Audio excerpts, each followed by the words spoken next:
मुझे माइक छीनना पड़ रहा है।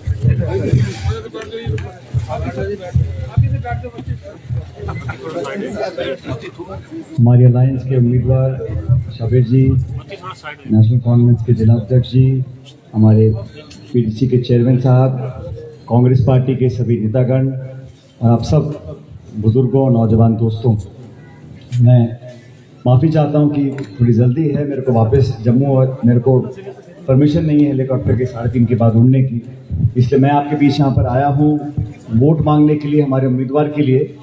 और जैसा शबीर जी बता रहे थे अपने कार्यकाल में जो जो काम उन्होंने किए, कि जम्मू कश्मीर में जो चुनाव हो रहा है विधानसभा का, ये इसलिए हो रहा है क्योंकि सुप्रीम कोर्ट ने आदेश किया केंद्र की सरकार को कि आपको 30 सितंबर से पहले चुनाव कराना है।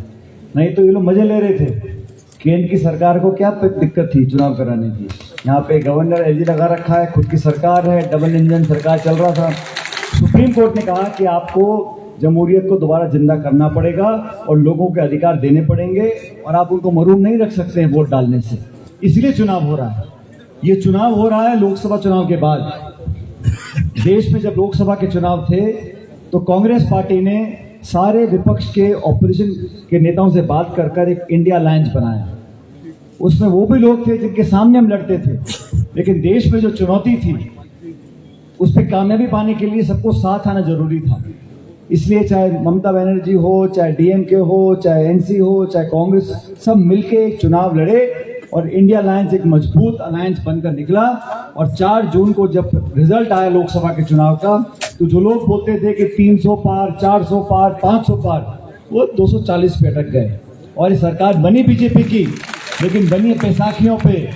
नीतीश कुमार जी और चंद्रबाबू नायडू की पैसाखी लेके सरकार बनी है। इसीलिए जो यहाँ के नेता हैं बीजेपी के, उनके चेहरे थोड़े उतरे हुए रहते हैं। अभी 100 दिन पूरे हुए सरकार के। इन 100 दिनों में क्या हुआ? राहुल गांधी जी हमारे लीडर ऑपोजिशन हैं, उन्होंने सवाल पूछा सरकार को, मजबूर किया जवाब देने के लिए। पहले बहुत बड़ा बहुमत था तो मर्जियां जो करते थे, लेकिन पार्लियामेंट के अंदर जब इंडिया अलायंस का मजबूत गठबंधन हुआ, हमारे बहुत सांसद जीत कर गए, मेंबर पार्लियामेंट जीत कर गए, तो बीजेपी को अपने हाथ खींचने पड़े। वो लेकर आए, लैटरल एंट्री का बिल लेकर आए, उसको वापस लेना पड़ा। वक्फ बोर्ड की जमीन का बिल लेकर आए, उसको वापस लेना पड़ा। ये इसलिए हुआ क्योंकि हम विपक्ष के लोग एकजुट हुए। उसके बाद जम्मू कश्मीर के चुनाव की घोषणा हुई। यहां पर भी कांग्रेस पार्टी ने सोचा हम सब मिलकर साथ लड़ते हैं।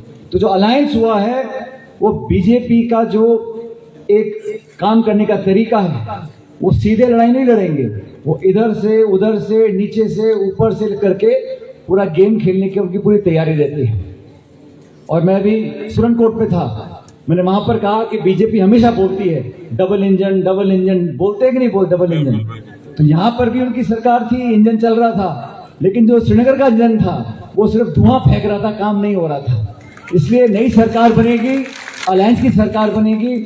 और जब लोकसभा के चुनाव हुए तब अलायंस में कांग्रेस पार्टी चुनाव नहीं लड़ी, क्योंकि ये देश का मसला था, ये बड़ा मसला था। ये किसी एक व्यक्ति का, एक इंसान के एमपी एमएलए बनने का मसला नहीं, देश में सरकार बनाने का मसला था। हम मिलकर चुनाव लड़े। अभी विधानसभा का चुनाव है, इस पर जो अलायंस में बंटवारा हुआ है उसमें सीट कांग्रेस पार्टी के पास आई है और सबने मिलकर निर्णय लिया है। तो मैं आपसे कहना चाहता हूं, अगर सरकार बनानी है, अलायंस की सरकार बनानी है, तो अपने वोट जाहिर नहीं करना है। बाकी और मौके आएंगे, किसी और को कोई पद मिलेगा, किसी और को अपॉइंटमेंट मिलेगा, किसी और को महत्वपूर्ण जिम्मेदारी दी जाएगी, लेकिन ये चुनाव जो है, ये चुनाव जीतने वाला है। और शबीर जी आज से नहीं, पुराने समय से पार्टी के वफादार रहे हैं और इसीलिए राहुल गांधी जी ने इनको मैंडेट दिया है चुनाव लड़ने का। हम सब भाई, ये सब पूरा इलाका, जो पूरी रियासत है, सरहद का इलाका है, यहाँ के लोगों ने जो शहादत दी है उसको कौन भूल सकता है। फौज और पुलिस के साथ साथ यहाँ के लोगों ने कुर्बानियां दी हैं, इस वतन के लिए दी हैं। तो पूरा देश इस बात का एहसास उन सब लोगों को है, हम सब लोगों को, कि आप लोगों ने यहाँ जो किया है उसको और कोई नहीं कर सकता था। यहाँ सब है, हिंदू मुसलमान सिख सब मिलकर। और ये जो तोड़ने की बात करते हैं, कभी बकरवाल, पहाड़ी, गुजर, डोगरा, अरे सब इंसान है, सबको विकास चाहिए, सबको अच्छी सरकार चाहिए, ईमानदारी से काम करने वाले लोग चाहिए। इसलिए इस चुनाव में मैं आपसे गुजारिश करने के लिए आया हूं, एक एक वोट कीमती है। इस वोट को हाथ के निशान पर दबाएं और अलायंस की सरकार बने। इसमें आपका भी फायदा है, पूरे इलाके का फायदा है और सब लोग। और सियासत में सबकी ख्वाहिश होती है कि मैं एमएलसी बनूं, एमपी बनूं, एमएलए बनूं, मंत्री बनूं, उसमें कोई बुरी बात नहीं है। लेकिन खुद की ख्वाहिश कभी कभी देश के लिए और सूबे के लिए उसको छोड़ना पड़ता है।